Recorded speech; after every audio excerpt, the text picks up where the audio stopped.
Vous allez bien? Toujours et vous? Oui, très bien. De quoi parlons-nous aujourd'hui? On va parler d'un Gallmeister, ça fait très longtemps qu'on a fait de retour sur Gallmeister, Hmm. Whisky, de Bruce Holbert. Dans quelle opportunité sommes-nous tombés sur ce livre-là? À la médiathèque. Il était en suggestion. Les lectures pour l'été, voici présent. Alors, avant de rentrer dans le vif du sujet, Oui. qui es-tu, Bruce? Bruce, il est né en 1959 Hmm. à Ephrata, dans l'état de Washington. C'est un écrivain américain. Hmm. Il a écrit que 3 livres aujourd'hui, Oui. c'est son dernier. Hmm. Le premier, c'est Animaux solitaires en 2013. Hmm. On a aussi L'heure de plomb en 2016. Oui. Et voilà, ce sera tout. Très bien. Il n'y a trop rien d'expliqué sur sa vie. Par contre, Oui. Bruce est un pro du déménagement. Ah. Mieux que vous.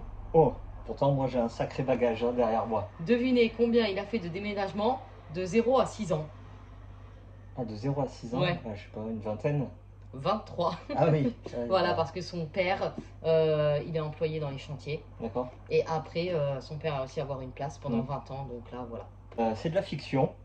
C'est 310 pages et je te propose de rentrer tout de suite dans le pitch. Donc l'action se déroule en 91 à Colville. Ça se situe, c'est dans une réserve indienne de l'État de Washington dont tu nous parlais. Pour ceux qui veulent situer, vous avez le Canada avec Vancouver, c'est juste au-dessous. Voilà, tout simplement. C'est la classique hein, réserve indienne. On connaît tout ce qui est arrivé aux Indiens avec les États-Unis depuis la guerre. Bon bref, on va pas revenir dessus. Il y a pas mal de nature writing, mais c'est pas l'essentiel. L'essentiel, c'est deux frères. Et plus en gros, une famille. Voilà, les liens familiaux chaotiques, comme souvent dans les réserves indiennes. Enfin, c'est ce qu'on lit hein, dans dans les Gallmeister. Oui, Voilà. c'est vrai, t'as raison. Donc, le père est alcoolique, il bat sa femme, mais la femme, elle lui tire dessus. Voilà. Elle l'insulte, elle le trompe. Les frères, entre eux, ils se battent, mais ils se battent aussi contre leurs parents. Bref, tout se passe dans les coups de poing et dans la bonne humeur. La violence, quoi. Voilà, Très il y a, bien. y a quand même de l'amour derrière. Bon, il est bien caché, voilà. Mais il y a pas mal d'alcool et de défonce, voilà, dans tous les sens du terme. Voilà. Et à proprement dit, l'intrigue c'est quoi? Eh bien, les deux frères sont devenus des hommes, ils se sont mariés, il y en a un qui a eu un enfant, et il a divorcé avec sa femme, la femme est partie avec l'enfant, Bird, la jeune fille. D'accord. Et sans prévenir le père évidemment, et ben, l'un des deux frères, qui est donc le père, veut récupérer son enfant. Voilà. Donc il va demander à son frère de venir l'aider. Très bien. C'est le pitch. Donc il a pas l'air très épais, 310 pages. Ok. Hmm. T'as aimé? Écoute, c'est coup-ci, coup-ça. C'est moite-moite. Soit tu t'ennuies, soit c'est bien. Alors, le gros point noir, c'est que il y a tous les 3-4 pages environ des changements d'époque. Ah. Donc, il peut y avoir le passé et le présent. Ça fait deux époques, c'est bien. On arrive à suivre. Non, là, il y a beaucoup de transitions. On va suivre la rencontre des grands-parents de Bird, donc les parents des deux frères. Leur rencontre, leur mariage, leur union, leur déboire. En parallèle, on va suivre l'enfance des deux frères.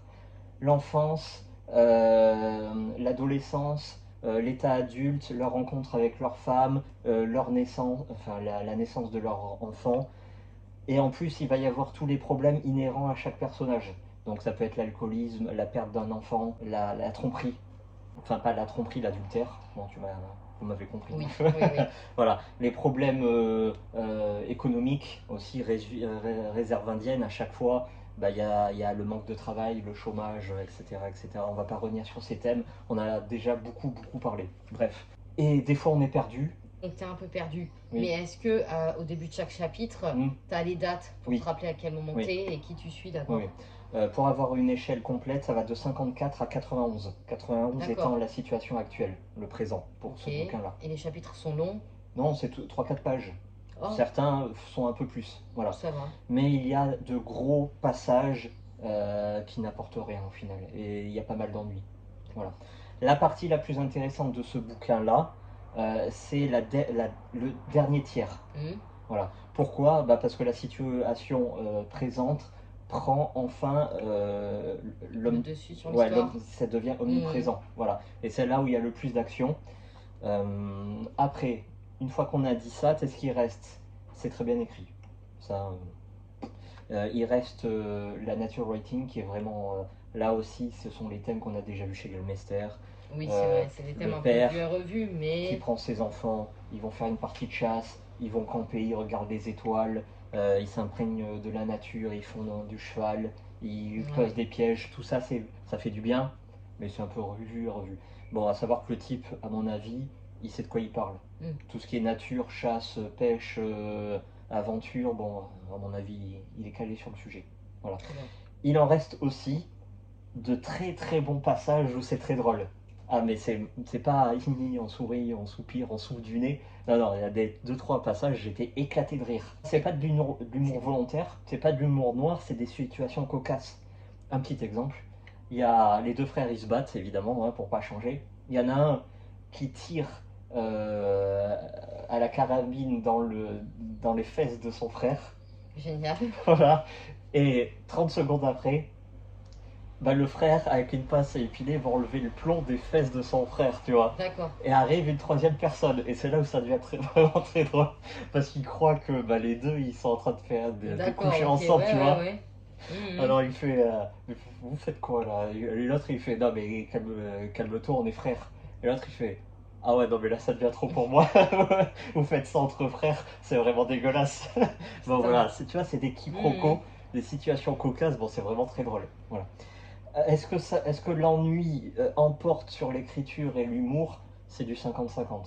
C'est pour ça, si tu me demandes une note, 5-6. Allez, 6. Voilà.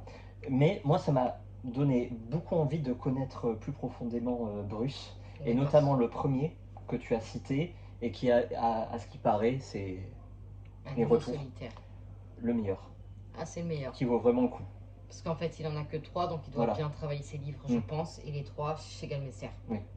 Donc le premier m'a donné énormément envie de le lire. Voilà, donc je vais poursuivre. Est-ce que je le conseille? Pas forcément. Parce que dans tous les thèmes qu'on a évoqués, il y a beaucoup mieux. Un petit qui me revient comme ça, c'est le lac de nulle part. Tu sais, les deux... Ouais. Le frère et la sœur qui partent avec le père, qui a des pertes de mémoire. En histoire de frères, on a aussi Crépuscule sanglant de James Carlos Blake, qui est très très bon. Et en liens familiaux, il y en a un qui m'a particulièrement, enfin pas particulièrement, mais que je me souviens, parce qu'on l'a vu il n'y a pas si longtemps, Komodo, David Van, le frère et la sœur. Tu te souviens, avec la mère là. Je ne conseille pas Van, mais allez-y. Allez-y, il n'y a pas de problème. C'est bon maintenant.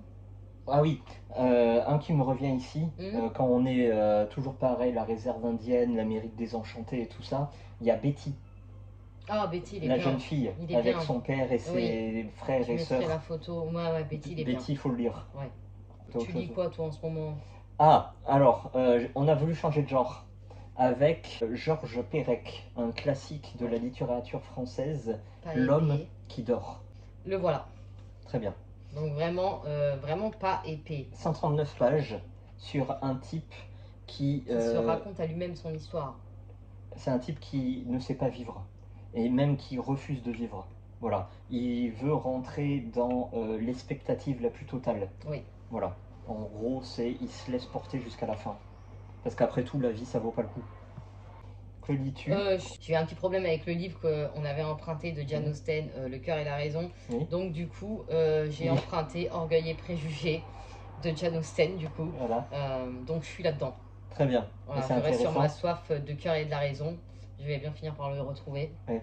Il a été mis en quarantaine. Oui, voilà, on vous expliquera pas pourquoi. Ah oui, tu connais, quand tu achètes des livres sur Amazon, mais neufs, tu mets le prix. Parce que oui, voilà. On a reçu le livre de Laurent. Oui, son thriller. Oui. Voilà. Il est neuf, hein, on l'a acheté plein pot. Voilà. Et t'arrives. On a été le récupérer, on l'a sorti de son carton. Et la couverture est totalement dégueulasse. Sale. Voilà. Ah, mais on veut pas savoir ce qui s'est passé avec, mais elle est dégueulasse. Mais le livre est bien neuf et il sent très bon le neuf. Oui. Voilà. Mais c'est que de la couverture. Voilà. C'est ça. Bon, on a réussi à rattraper la chose. Donc, livreur Amazon ou ceux qui travaillent chez Amazon. Parce que j'ai pas de carton qu'à coller, je sais pas. Voilà, respectez-vous en fait avec les couvertures. Voilà. Très bien, merci beaucoup. Merci. Et bonne soirée. À très vite.